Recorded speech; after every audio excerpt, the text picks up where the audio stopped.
আসসালামু আলাইকুম। আজকে কয়েকটি নিয়োগ বিজ্ঞপ্তি প্রকাশিত হয়েছে। তার মাঝে একটা নিয়োগ বিজ্ঞপ্তি হলো ইসলামী আরবি বিশ্ববিদ্যালয়ে নিয়োগ। এখানে আমরা দেখতে পাচ্ছি যে পরীক্ষা নিয়ন্ত্রক একজনকে নিয়োগ দেওয়া হবে। পরিচালক অর্থ ও হিসাব পদে একজনকে নিয়োগ দেওয়া হবে।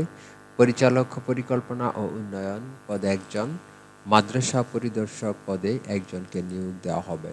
এই সর্বমোট ৪টি ক্যাটাগরিতে সর্বমোট ৪ জনকে নিয়োগ দেওয়া হবে।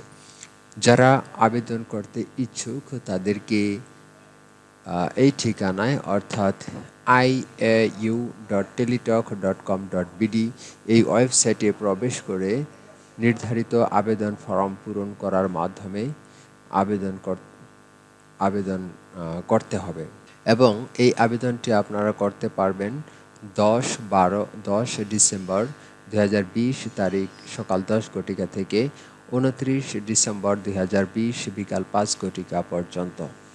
অবশ্যই আপনাদেরকে এই সময়সীমার মধ্যে অনলাইনে এই ঠিকানায় প্রবেশ করে অনলাইন অ্যাপ্লিকেশন ফর্ম পূরণ করার মাধ্যমে আপনাদেরকে আবেদন করতে হবে। এই ছিল একটি নিয়োগ বিজ্ঞপ্তি। পরবর্তীতে আরও নিত্য নতুন চাকরির নিয়োগ বিজ্ঞপ্তি পেতে চ্যানেলটিকে সাবস্ক্রাইব করুন, লাইক, কমেন্ট, শেয়ার করে সাথেই থাকুন। আল্লাহ হাফেজ।